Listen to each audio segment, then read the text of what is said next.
আমি মনে করি বিকেলের নাস্তার জন্য বেস্ট অপশন হচ্ছে নুডলস। ছোট থেকে বড় সবাই পছন্দ করে, সেজন্য আজকে আমি নুডলসটাই রান্না করতেছি। মাঝে মাঝে রান্না করি, তো আজকে নুডলসটাই রান্না করতেছি। তো নুডলসটা আমি প্রথমে সিদ্ধ করে নিতেছি। আর নুডলসটা অবশ্য সবাই রান্না করতে জানেন, সেটা বলার মতন কিছু নাই। কিন্তু আমি কিভাবে রান্না করি আজকে সেটাই শেয়ার করব আপনাদের সাথে।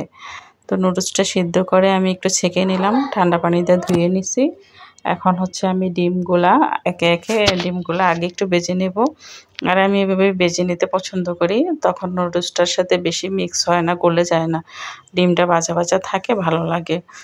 ডিমটা আমি বেশি ভাজবো না, হালকা ভাজবো। একটু লবণ দিয়ে দিলাম, আর হালকা করে হাতে একটু জোড়া জোড়া করে নিতে হবে। বেশি জোড়া জোড়া করলে নুডলসটা আর সাথে ডিমটা লেগে যায়, ভালো লাগে না। হালকা হালকা করে ভেজে তারপরে আমি উঠিয়ে নিতেছি, বেশি ভাজবো না। কড়া ভাজলে ডিমের একটা গন্ধটা নষ্ট হয়ে যায়, আর স্বাদটাও নষ্ট হয়ে যায়। তো হালকা করে ভেজে আমি উঠিয়ে নিতেছি। আর এখন আমি পেঁয়াজ আর মরিচ দিয়ে দেব। পেঁয়াজ মরিচটা একটু ভেজে নিব ভালো করে। ভেজে নেওয়ার পরে আমি এখন হচ্ছে আপনার দিয়ে দেব, ওই যে টমেটো দিয়ে দেব।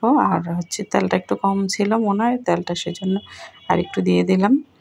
দিয়ে এখন আমি একটু আদা রসুন বাটা দিয়ে দিব, কারণ মুরগির মাংস দিয়ে রান্না করব, তো সেজন্য একটু আদা রসুন বাটা দিয়ে দিলাম। আর একটু লবণ দিয়ে দিলাম।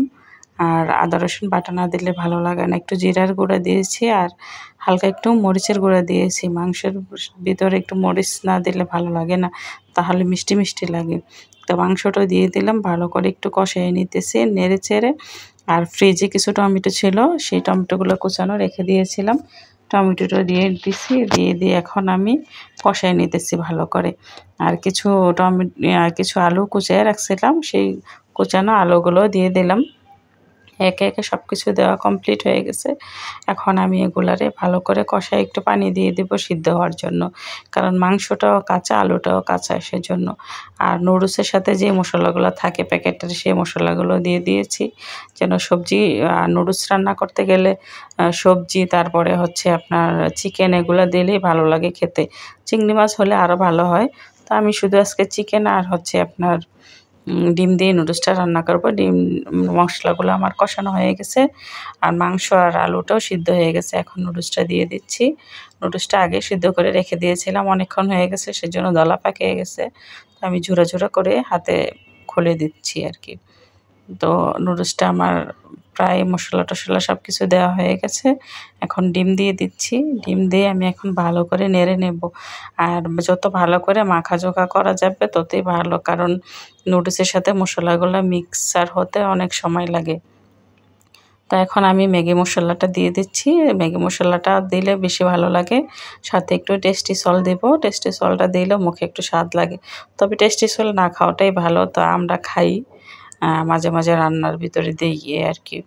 তারপরে হচ্ছে আমি একটু ভালো করে মেখে নেব ঝোড়া ঝোড়া করে। আর লবণটা একটু কম হয়েছিল, সেজন্য লবণটাও দিয়ে দিয়েছি। আর এই পর্যায়ে আমার নুডলসটা ভালো করে একবারে মাখা মাখা করে নিলাম। আর এখন ডেকোরেশন করার জন্য কিছু শসা টমেটো দিয়ে দিলাম, কাঁচামরিচ দিয়ে দিলাম।